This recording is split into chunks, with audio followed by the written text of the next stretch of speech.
According to a new report from The Hill, Republican strategists, Republican aides up on Capitol Hill, they all seem to be under the belief that shortly after the midterms, the DOJ, Attorney General Merrick Garland, is in fact going to issue indictments against Donald Trump. Exciting thought, right? I know I would love to see that happen. Like, there isn't a single part of me that thinks that indicting Donald Trump would be a bad idea. But unlike these aides and strategists and all these Republican advisors, I actually don't think it's going to happen right after the midterms. I'm sorry, I wish I did, but I don't. In fact, I don't know that indictments will ever be handed down against the former president of the United States. And that, of course, is why I'm completely different from these Republican strategists. I think it would be a good idea to do it. I just don't think it'll happen. These Republican strategists and aides on Capitol Hill, on the other hand, think it'll happen, but they also are warning us, oh, it's going to be so bad for the country. But when you read what they're saying, it's actually kind of funny because they think it's going to be terrible for the country if you indict Donald Trump because it's going to unite the Republican Party.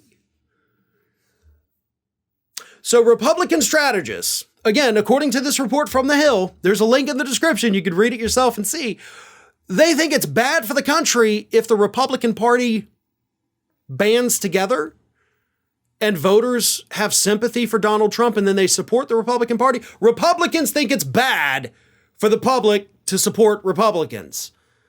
I just want to make sure everybody is crystal freaking clear that is what these people are telling us. Like, well, trust me, y'all don't want the Republican Party to have power. I know, I'm in it. It sucks.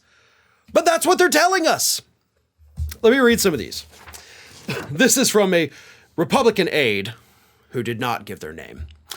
People have been talking about splintering support and dampening enthusiasm among Republican voters for him. An indictment could actually galvanize and reunify Republicans against him. There's a substantial risk.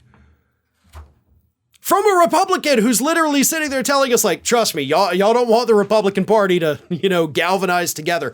We don't, but I don't know that you're supposed to say that. Here's another one.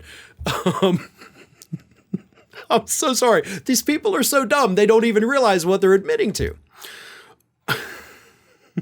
I don't think the people of the United States would stand for it. I think that the Espionage Act violations are relatively straightforward, even self-evident, and that the department likely already has substantial evidence of obstruction of justice. You'd have problems in this country, the likes of which perhaps we've never seen before, if they indict him. So they're like, okay, you got tons of evidence, like we know he did the crime, but you can't do that because the people are going to be mad. People are going to be mad if you hold somebody that you're admitting there's plenty of evidence to charge them and they get held accountable.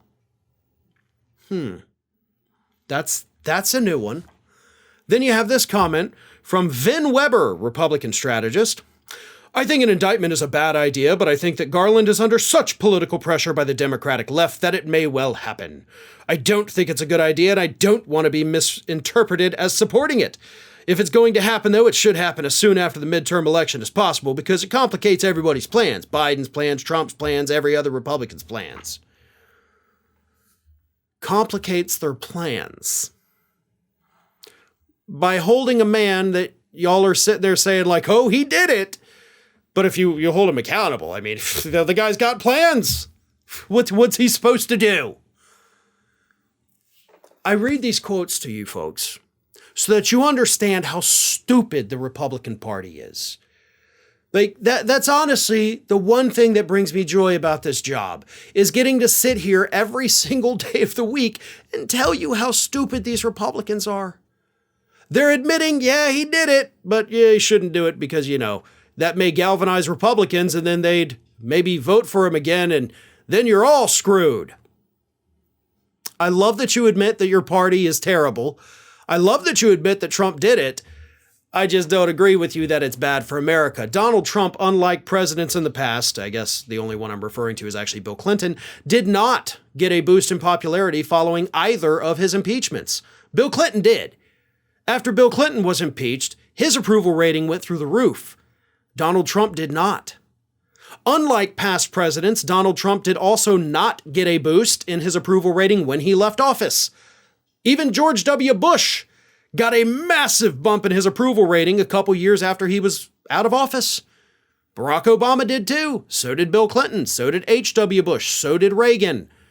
So did pretty much everybody but Nixon. Trump is not typical. The public does not have a fawning love of him as the MAGA freaks would like you to believe. Most people in this country do in fact dislike him. Most people in this country, according to the latest polling, actually want to see him indicted. So you can take your little warnings and your little concerns and put them where the sun don't shine, because the public doesn't agree with you at all. I would love for these indictments to happen. I have no concerns if these indictments happen. I'm just a little more pessimistic than these Republicans that the indictments are imminent. Hey everyone, this is Aspen. And did you know that for the low cost of $0 per day, you can subscribe to the Fair and Balanced YouTube channel. We also encourage you to like, comment, and share. But again, click that subscribe button and help Aspen not be so grumpy.